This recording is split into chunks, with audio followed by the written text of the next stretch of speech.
Hello, good evening student. I am Dipankar Lahiri और आप सभी का एसटीएल क्लासेस में स्वागत है। मैं पढ़ा रहा था क्लास 9 की मैथमेटिक्स, पहला चैप्टर नंबर सिस्टम्स। तो कल के वीडियो में हम लोगों ने कुछ उदाहरण को समझा था और अब हम लोग उसी के आगे के कुछ और एग्जाम्पल्स हैं, उनके बारे में समझेंगे, उनका सोल्यूशन करेंगे और उसके बाद की एक्सरसाइज को फिर सॉल्व करेंगे। चलिए आते हैं एग्जाम्पल पे। एग्जाम्पल है, क्वेश्चन है कि दिखाइए कि 1.272727 जो कि इनफाइनाइट तक जाती है 1.27 को P/Q के रूप में व्यक्त किया जा सकता है, जहां PQ पूर्णांक और Q नॉट बराबर 0 है। तो हम लोग को क्या करना है,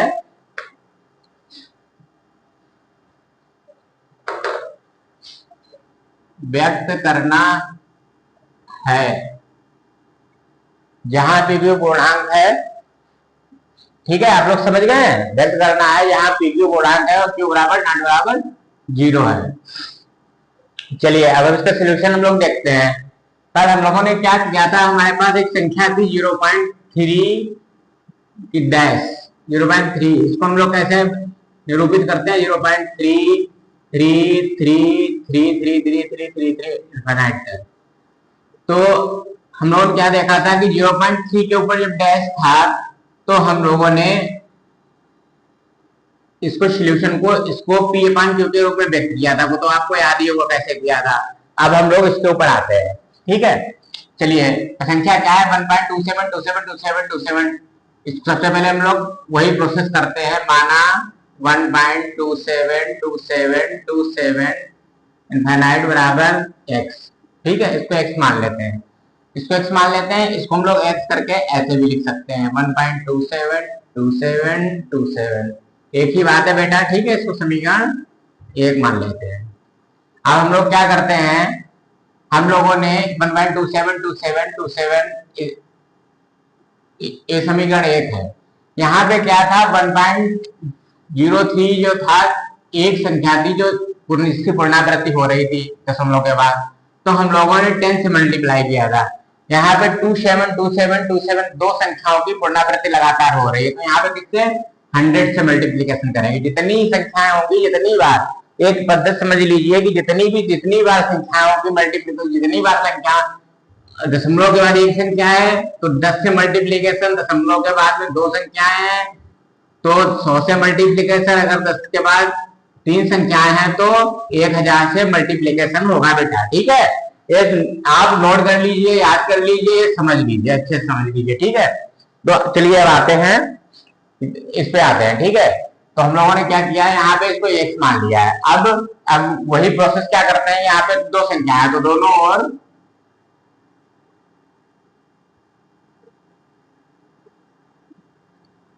100 से गुणा करने पर, दोनों 100 से गुणा करते क्या हो जाएगा बेटा, इधर 100x हो जाएगा, इधर गुणा करेंगे 1.272727 गुणा 100। इधर बेटा 100x आ गया इक्वल टू 100 से इसकी मल्टीप्लीकेशन होगी तो क्या हो जाएगा 127.2727 और इन्फिनाइट तक जाएगा। ठीक है, अब हम लोग क्या करते हैं 100x। अब देखिए 1.27 को हम लोग और तरीके से भी लिख सकते हैं, 126 प्लस 1.272727। अगर इसको जोड़ेंगे तो हमको यही संख्या प्राप्त होगी। क्या होगी बेटा, अगर इसको जोड़ेंगे तो यही संख्या प्राप्त होगी। ठीक है, अब हमको हमने इसको परिवर्तित करके इस रूप में लिखा है। ठीक है बेटा, समझ रहे ना बात को। अब हम लोग क्या करते हैं, फिर वही प्रोसेस, 100x आ रहा है, अब हम लोग 126 यहाँ पे लिख लेते हैं। ठीक है, अब समीकरण 1 के अनुसार यहाँ पे देखिए, समीकरण 1 के अनुसार, समीकरण 1 के अनुसार क्या है, x इस संख्या को हमने x माना है 1.272727 को, तो यहाँ पे वही सेम संख्या है तो उसकी जगह पे हम लोग क्या कर लेंगे, x लिख लेंगे। ठीक है बेटा, अब क्या होता है, साधारण समीकरण आ गया है, इसको हमको हल करना है। ये x इधर आएगा तो माइनस में हो जाएगा, इधर बचा है 126, इधर कितना बचा है 99x, बराबर 126, x बराबर 126 बटे 99। ठीक है बेटा, इसको सॉल्यूशन कर लेते हैं। सॉरी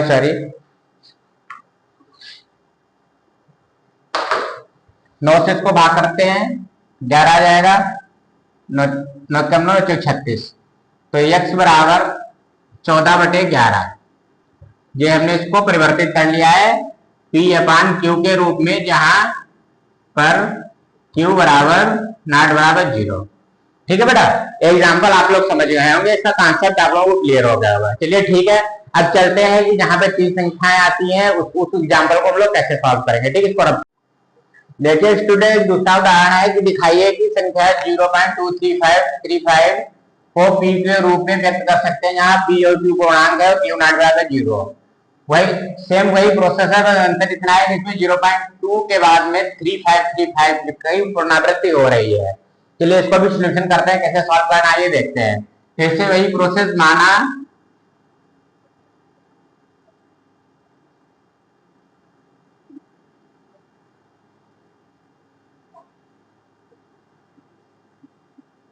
बराबर x। ठीक है, इसको ऐसे भी लिख सकते हैं,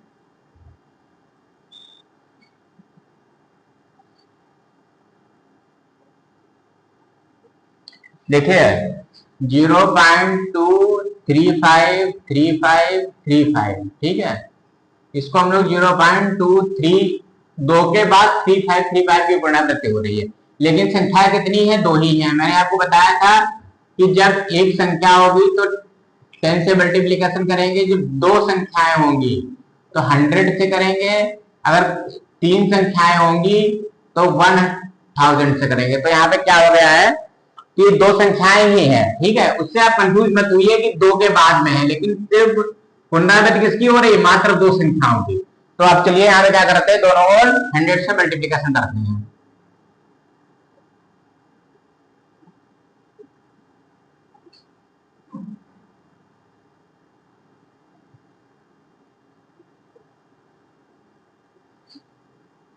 क्या आ जाएगा बेटा? 100x।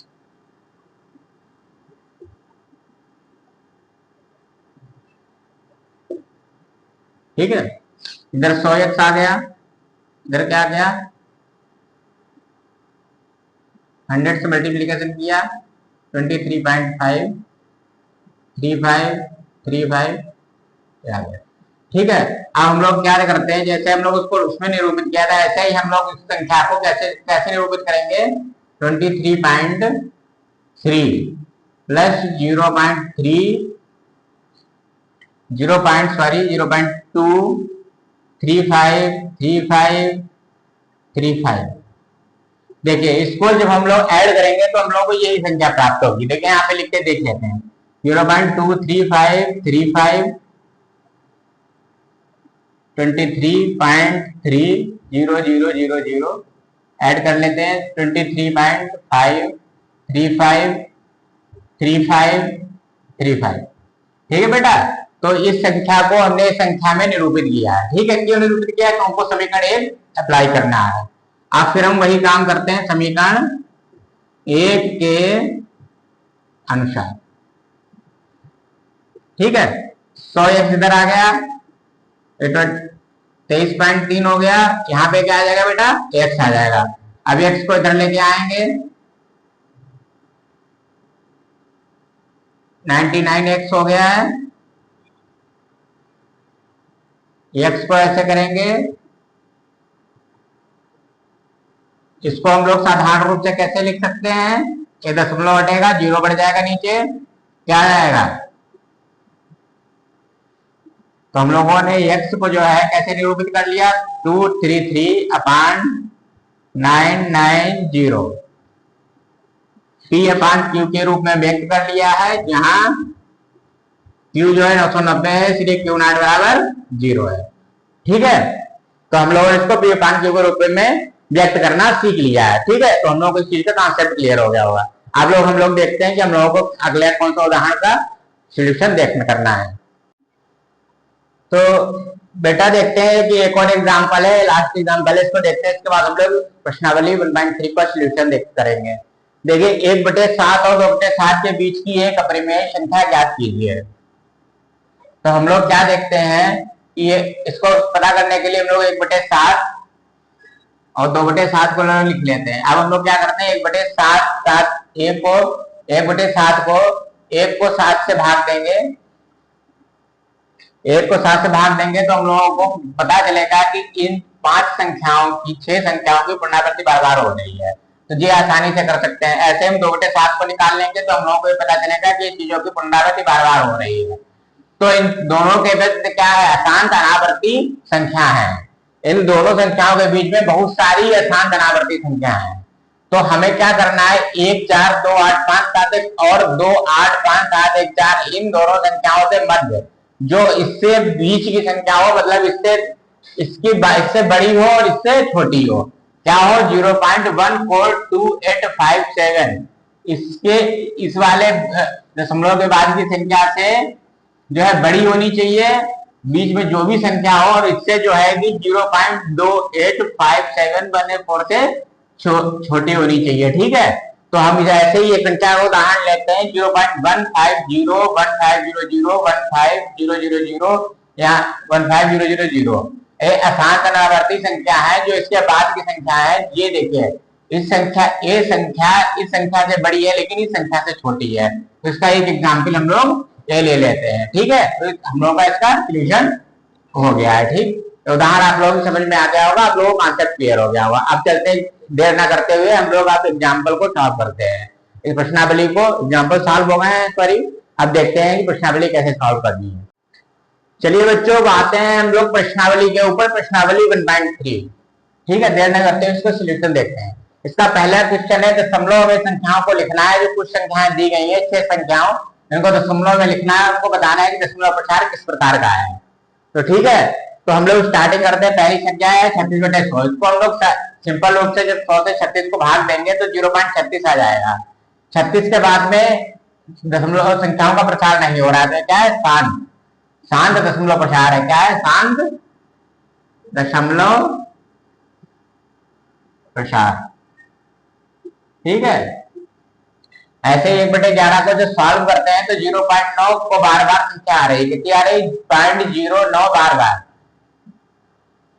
0.09 बार बार संख्या आ रही है। तो क्या है, अशांत आवर्ती हो गई है। क्या हो गई, पहले तो ये अशांत है तो बार बार आ रही है, दूसरी बार एक ही तरीके की संख्या बार बार आ रही है, तो क्या है, अशांत आवर्ती है। क्या है बेटा, अशांत आवर्ती दशमलव प्रसार है। ठीक है, अब हम लोग देखते हैं 4 से 1/8 को हम लोग सरल करते हैं तो 33/8 आता है। इसको 33 को 8 से भाग देते हैं तो सीधा सीधा सोल्यूशन 4.125 आ जाता है। इसके बाद भी आगे संख्या नहीं बढ़ती तो क्या है, शांत दशमलव प्रसार। ठीक है, क्या हो गया, शांत दशमलव प्रसार। ये दशमलव प्रसार आप लोग अपने आप समझ जाइएगा, मैंने शांत और शांत लिख दिया है। अब आते हैं 3/13 पे। तो इसका सॉल्यूशन जब करते हैं तो इतनी 6 संख्याओं का 1 2 3 4 5 6 संख्या बार बार इनका जो है कि आ रही है। पहले तो ये अशांत हो गई है, दूसरी बात है आवर्ती नहीं है, क्या है, अनुवर्ती, अशांत अनुवर्ती दशमलव प्रसार हो गया है। अब यही करते हैं 2/11। तो क्या क्या है, 0.18 11 2 को भाग देंगे 11 से 0.18 रहेगा। इसमें 18 संख्या का बार बार प्रसार हो रहा है, लेकिन कितना का 18 का ही हो रहा है, लेकिन एक ही संख्या का होता है। तो पहले तो अशांत तो वो हो ही गई है, लेकिन अनुवर्ती नहीं है, ये आवर्ती दशमलव प्रसार है। ठीक है बेटा, ऐसे ही अगला क्वेश्चन है 3/4। इसको सॉल्व करते हैं तो सिंपल रूप से 0.82225 आ जाता है। कितना आ जाता है, 0.8225। तो इसके बाद इसका कोई प्रसार नहीं होता है, तो क्या गया, अशांत दशमलव प्रसार। ठीक है, तो पहला क्वेश्चन सॉल्व हो गया। ठीक है, इसको समझ गए। हम दूसरे क्वेश्चन पे आते हैं। चलिए बेटा, तो पहला क्वेश्चन सॉल्व हो गया था। अब हम लोग आते हैं क्वेश्चन संख्या 2 पे। ठीक है, अब हम लोग क्वेश्चन संख्या 2 को सोल्यूशन करते हैं। पूछ रहा है कि 1/7 का दशमलव प्रसार इतना है। तो 2/7 3/7 4/7 5/7 और 6/7 के दशमलव प्रसार ज्ञात करिए। तो हम लोग दिमाग लगाते हैं कि 1/7 में अगर 2 से गुणा कर देंगे तो 2/7 आ जाएगा। 1/2 का 2, तो इसको हम लोग इससे भाग कर लेंगे तो इसका दशमलव प्रसार पता चल जाएगा। ऐसे इसे 3 कर देंगे तो 3/7 आ जाएगा।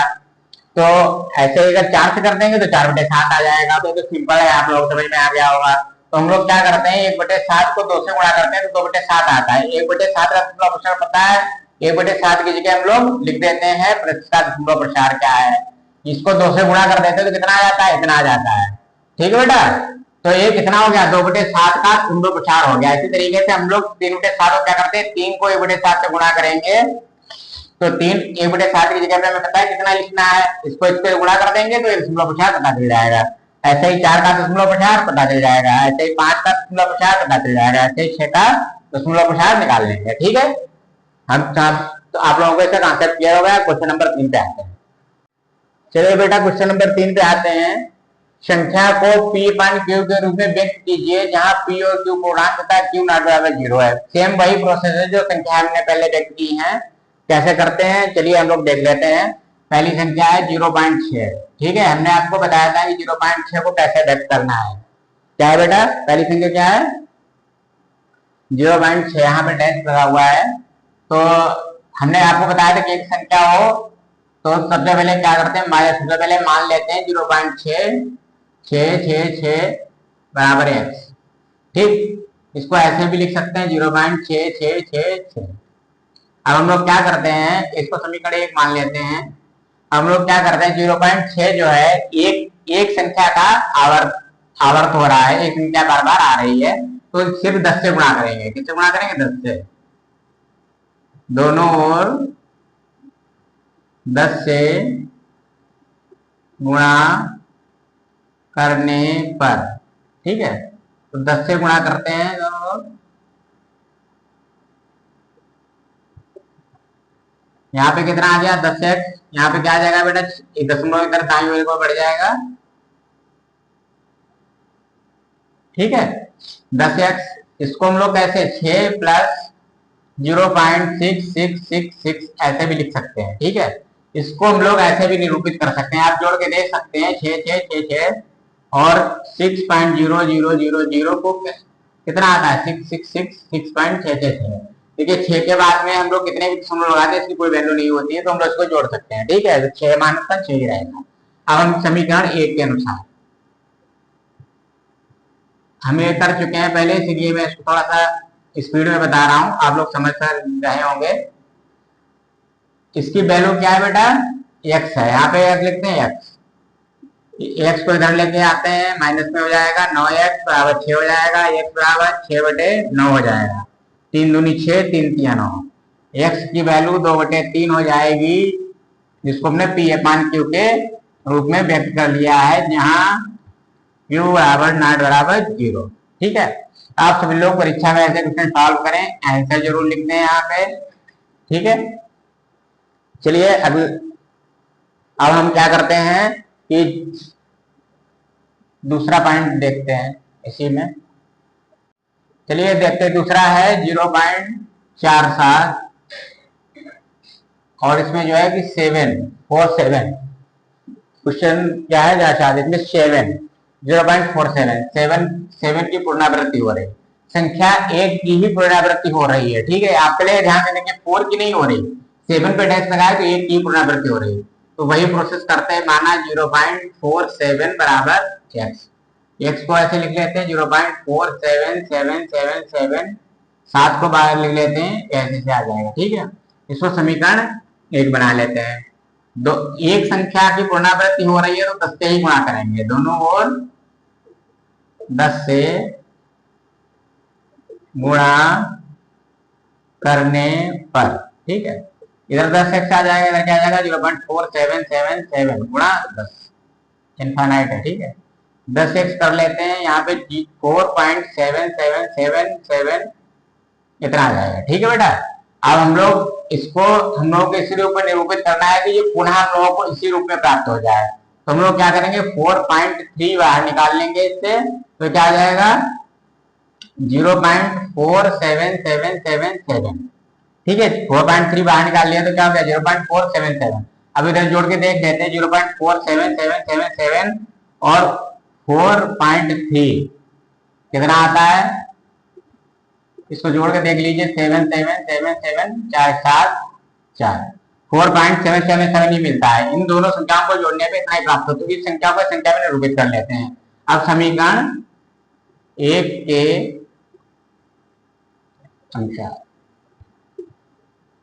10x माइनस माइनस नहीं करेंगे अभी, 10x 4.3 इसकी जगह पे देखिए इसकी वैल्यू कितनी है x, यहाँ पे x लिख लेते हैं इसकी जगह पे, इसको इधर लेके आते हैं, माइनस का हो जाएगा 4.3, 9x बराबर 4.3, फिर यहाँ पे क्या आता है x बराबर 4.3/9, ये दशमलव हटेगा तो 0 आ जाएगा, तो x की वैल्यू क्या आ गई 43.90। इसको हमने P/Q के रूप में व्यक्त कर लिया है, जहां Q नॉट बराबर 0। ठीक है बेटा, आप लोगों को इसका कॉन्सेप्ट क्लियर हो गया है। अब हम लोग क्वेश्चन नंबर 3 को सॉल्व करते हैं। 0.0001। अब देखिए अब लोगों यहाँ पे क्या किया है, यहाँ पे 3 अंकों की पुनरावृत्ति लगातार हो रही है। एक का था 10 से गुणा की थी, 2 का था तो 100 से की थी। अब क्या करेंगे, यहाँ पे 3 से करेंगे। सबसे पहले वही प्रोसेस माना 0.001 बराबर x। ठीक है, अब इसको हम लोग ऐसे भी लिख सकते हैं, x बराबर 0.001001 इनफाइनाइट तक जाएगा, समीकरण नंबर 1।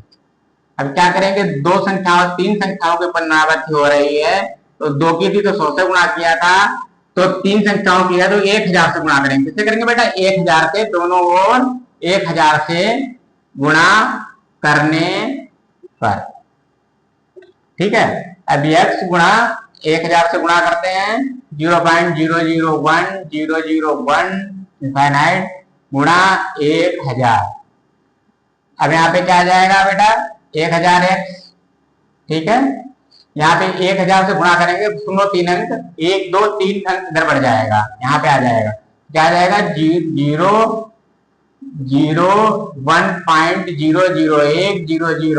ये दशमलव यहाँ पे ऐसे से बढ़ जाएगा, ये दशमलव 1 2 3 पॉइंट यहाँ पे लग गया और ये वैल्यू इधर बढ़ती चली गई। ठीक है, आगे आपके समझ में। अब हम लोग इसको उसी तरीके से एक को अलग कर लेते हैं। ठीक है, और बचता क्या है 0.001 इनफाइनाइट। अब देखिए फिर वही प्रोसेस करके देखते हैं 0.001 इनफाइनाइट तक, और इसमें 0, इसमें 1 0 जोड़ते हैं तो कितना आ जाएगा 1.001 इनफाइनाइट तक चलता चला जाएगा। तो अगर इन दोनों संख्या को जोड़ेंगे तो हमें यही संख्या प्राप्त हो जाएगी। ठीक है, अब क्या आ गया 1000, x को उतार लेते हैं इक्वल टू 1, यहाँ पे लिखते हैं समीकरण 1 के अनुसार।